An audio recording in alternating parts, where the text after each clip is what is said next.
From the CyberHub bunker and studio, you're tuning in to the CyberHub Podcast.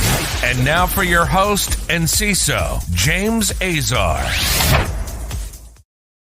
Good morning, and I'm back in the studio and so excited on this special Friday to give you a practitioner brief. I couldn't get it done yesterday.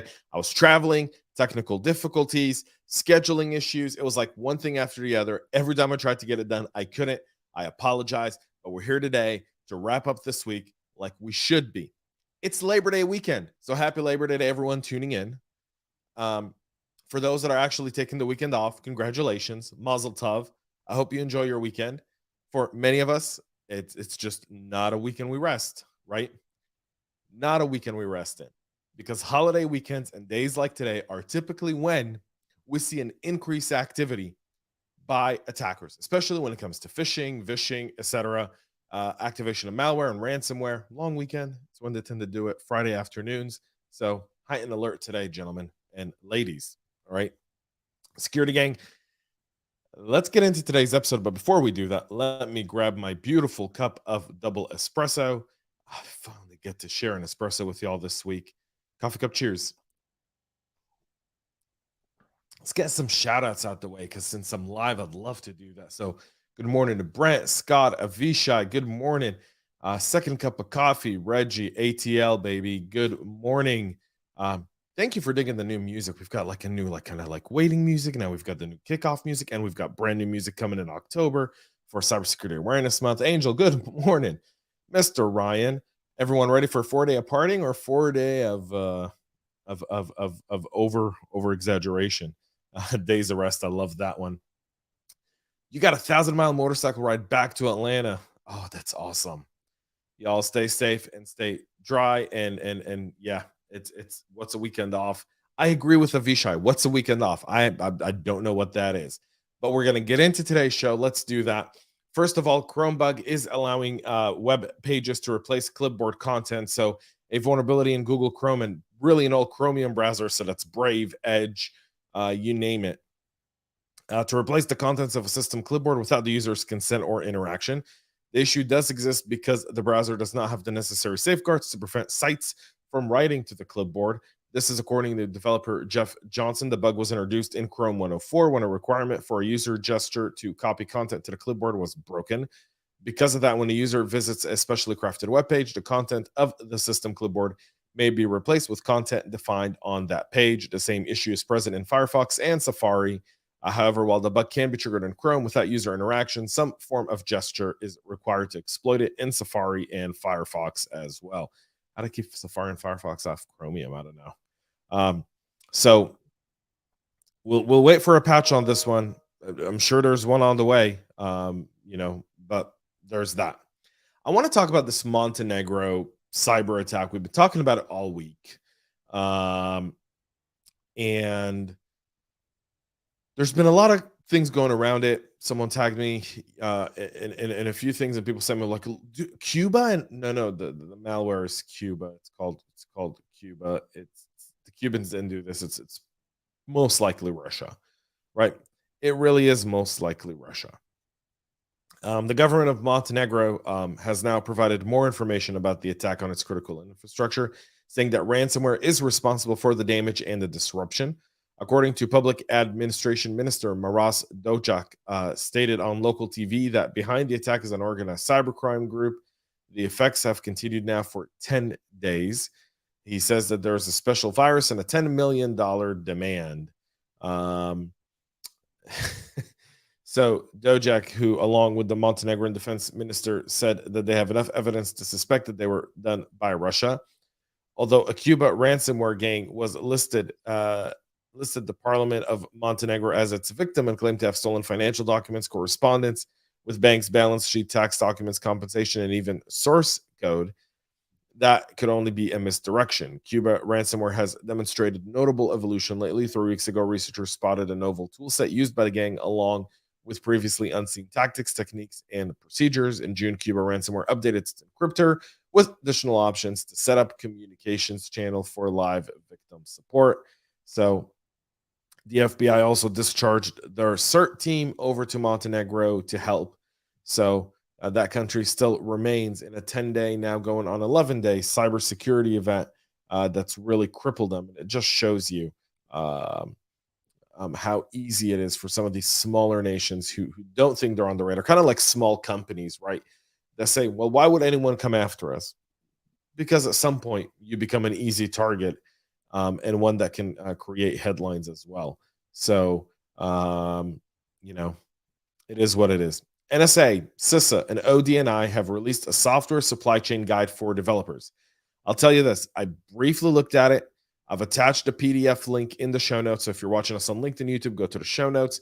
Right below, you'll see the link to the PDF, the recommended practice for developers, a good executive summary. And it's about I believe, a 60-page document. Really, if you take away the appendices, it's about 35.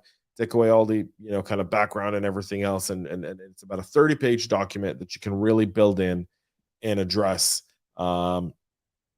which your development team, including the software bill of materials, which should be on every single one of the contracts you do. Twitter is down, showing something went wrong, errors. So if you're experiencing issues on Twitter, you are not the only one. The social network is currently going through another outage, and it's impossible for some users to retweet and tweet replies. Quite frankly, I'm thinking that's a good thing.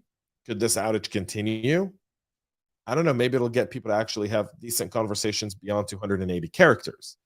So there's a Twitter outage, obviously, with Mudge and the whistleblower. Twitter is under a lot of pressure. This is really not helping them, especially when it comes to their lawsuit with Mr. Elon Musk there as well. So this one, unbelievable. Saw this story Wednesday night, was getting ready to do it on Thursday, yesterday, right? And then disappears. Had to go searching all over the place, found it in the Economic Times out of India, right? Like no US major publication, none of our industry publications talk about this. So in as many as 2 months, 800 million Chinese people data was exposed, including biometrics. That data has now been somehow expunged from the internet. The data belongs to a tech company called Genai Electronics that's based in Hangzhou district, according to TechCrunch. China is with this massive leak. It contained records containing faces and vehicle license plates, all been exposed online. The cyber heist is second to another massive data leak just several months ago of 1 billion records from the Shanghai police database. In both cases, the data was likely exposed inadvertently and as a result of human error.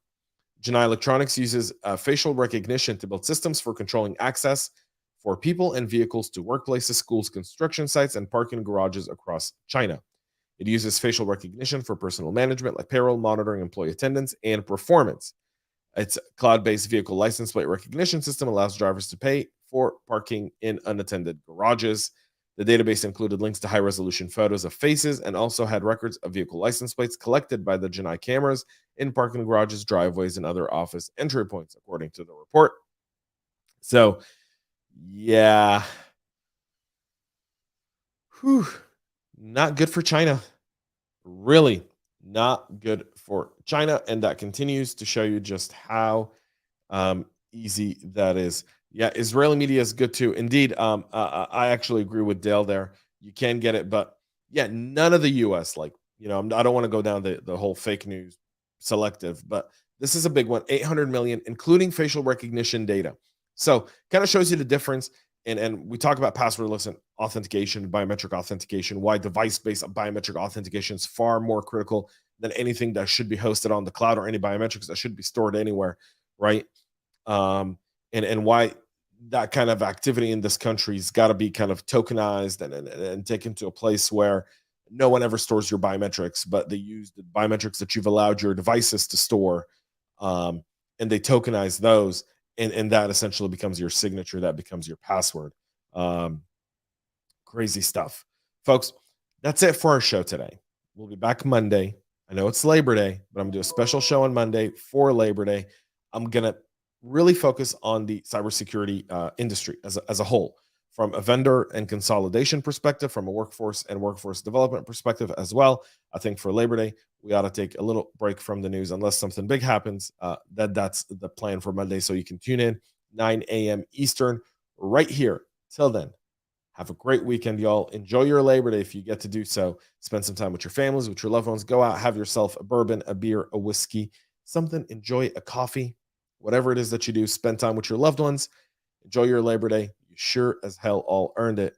Some of the hardest working people I know are in this cybersecurity industry. Some of the best people I know come from this industry.